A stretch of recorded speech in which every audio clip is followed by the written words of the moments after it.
दोस्तों 1980 का वो दौर था जब जिंदगी दिखावे से नहीं एहसासों से चलती थी। उस समय लोगों के पास पैसे कम होते थे, लेकिन संतोष इतना होता था कि चेहरे पर हमेशा सुकून दिखाई देता था। सुबह सूरज की पहली किरण के साथ दिन शुरू होता था। मुर्गे की आवाज, हैंडपंप का पानी खींचने की चर्र चर्र, आंगन में झाड़ू लगाती माँ और चूल्हे की धीमी आंच, यही हमारी अलार्म घड़ी थी। न मोबाइल की घंटी, न किसी ऐप की नोटिफिकेशन, लेकिन फिर भी सब समय पर जाग जाते थे। बच्चों के स्कूल जाने की तैयारी होती थी। लकड़ी की पट्टी, जिसे हम रक्ती कहते थे, उसे सुबह पानी से धोकर दीवार से टिकाकर धूप में सुखाया जाता था। फिर दवात की स्याही में कलम डुबोकर अक्षर लिखे जाते थे। गलती हो जाए तो उंगली फेर कर मिटा दिया और दोबारा लिख लिया। किताबों में मोर का पंख रखा जाता था, ये विश्वास करके कि इससे विद्या आएगी। आज ये बात भले ही अंधविश्वास लगे, लेकिन उस समय भरोसा बहुत मजबूत था। नहाने के लिए अक्सर घर में रखा होता था लाइफ बॉय साबुन। उसकी खुशबू जैसे पूरे घर में फैल जाती थी और लगता था सच में साफ हो गए। दांत साफ करने के लिए हर घर में मिलता था डाबर लाल दंत मंजन, लाल रंग का मंजन जिससे ब्रश भी लाल हो जाता था और होंठ भी, लेकिन वही ताजगी असली लगती थी। उस समय टूथपेस्ट कोई खास चीज माना जाता था। गांव की गलियों में बच्चे सुबह स्कूल से लौटते ही बस्ता एक कोने में फेंक देते थे और निकल पड़ते थे खेलने। हाथों से कंचे खेलना, मिट्टी में गोल घेरा बनाकर निशाना लगाना, गिल्ली डंडा, कबड्डी, लुका छिपी, रस्सी कूद, ये सब खेल सिर्फ खेल नहीं थे, ये दोस्ती की बुनियाद थे। जेब में कंचों की खनखनाहट गर्व की आवाज होती थी। कभी जीत जाते थे तो जेब भारी हो जाती थी, कभी हार जाते थे तो खाली, लेकिन दोस्ती कभी कम नहीं होती थी। खिलौने महंगे होते थे, इसलिए लकड़ी, कील और पुरानी चप्पलों से अपनी गाड़ी बना लेते थे। कोल्ड ड्रिंक के ढक्कन को हथौड़े से पीटकर चक्री बना लेते थे। मेले से घिरनी या पानी वाला छोटा गेम खरीद लाते थे जो 2 दिन में टूट जाता था, लेकिन उन 2 दिनों की खुशी आज तक सलामत है। आज जिन आम, अमरूद, नाशपाती को हम महंगे दामों में खरीदते हैं, वो तब हमारे लिए मुफ्त थे। गांव के बाग में जाना, पेड़ पर चढ़ जाना, नीचे दोस्त खड़े, ऊपर से आम तोड़कर फेंकना, फिर नमक लगाकर खाना, उस स्वाद की बराबरी आज कोई महंगा फल नहीं कर सकता। खेतों में जाते थे तो छोटे कांटेदार बीज कपड़ों में चिपक जाते थे।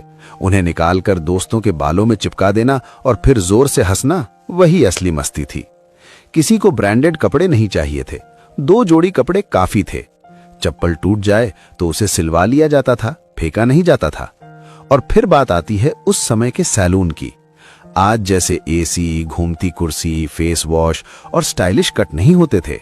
एक छोटी सी दुकान, दीवार पर टंगा बड़ा आईना, एक पुरानी कुर्सी, एक पंखा जो कभी चलता था कभी नहीं, और नाई की कैंची की खटखट। गर्दन पर सफेद कपड़ा डालकर बाल काटे जाते थे। कटिंग के बाद गर्दन पर पाउडर लगाया जाता था और एक हल्की सी थपकी मिलती थी, जैसे कोई सम्मान दिया जा रहा हो। बच्चे 2 रुपए की कटिंग करवाकर खुद को फिल्मी हीरो समझते थे। सैलून सिर्फ बाल काटने की जगह नहीं था, वो गांव की खबरों का अड्डा था। शाम को जब अंधेरा होता था और बिजली का भरोसा नहीं होता था, तब लालटेन जलाई जाती थी। उसका मेंटल अक्सर टूट जाता था, लेकिन उसकी रोशनी में परिवार एक साथ बैठता था।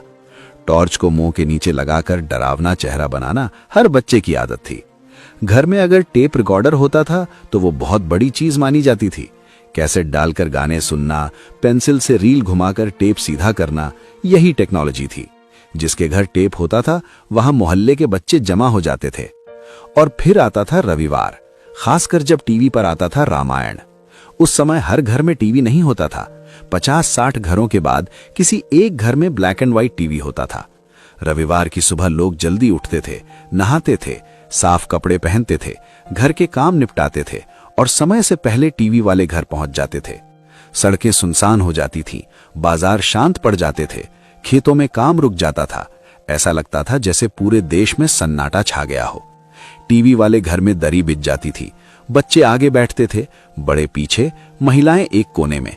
कोई खिड़की से झांकता था, कोई दरवाजे पर खड़ा रहता था। अगर बिजली चली जाए तो सबकी सांस अटक जाती थी। कोई छत पर चढ़कर एंटीना घुमाता था और नीचे से आवाज आती थी, थोड़ा दाईं तरफ, अब बाईं तरफ, हाँ बस वहीं रोक दो। जैसे ही स्क्रीन पर राम जी का चेहरा आता था, लोग हाथ जोड़ लेते थे। कई लोगों की आंखें नम हो जाती थी। वो सिर्फ सीरियल नहीं था, वो आस्था थी, वो सामूहिक भावना थी। एपिसोड खत्म होने के बाद भी लोग तुरंत घर नहीं जाते थे, बाहर खड़े होकर देर तक चर्चा करते थे। बच्चे घर जाकर लकड़ी का धनुष बनाते थे, कोई राम बनता था, कोई लक्ष्मण, कोई रावण। पूरा मोहल्ला उस कहानी को जीता था। उस समय मनोरंजन सीमित था, लेकिन उसका असर असीमित था। लोग पूरे हफ्ते अगले रविवार का इंतजार करते थे। आज हमारे पास स्मार्टफोन है, इंटरनेट है, सैकड़ों चैनल हैं, लेकिन वो सामूहिक खुशी नहीं है। आज हर कोई अपने अपने कमरे में अपनी अपनी स्क्रीन देखता है। तब एक स्क्रीन थी और पूरा मोहल्ला एक साथ बैठता था। तब टीवी ब्लैक एंड व्हाइट था, लेकिन जिंदगी रंगीन थी। आज टीवी रंगीन है, तस्वीर साफ है, आवाज डिजिटल है, लेकिन रिश्तों की आवाज धीमी पड़ गई है। 1980 का वो दौर सिर्फ एक समय नहीं था, वो एक एहसास था, वो सादगी थी, वो अपनापन था, वो मिलजुल कर जीने की आदत थी। जिसने वो दौर जिया है, उसके दिल में वो आज भी जिंदा है। और जब भी उस समय को याद करते हैं, तो दिल के किसी कोने से एक ही आवाज आती है, सच में क्या दिन थे वो।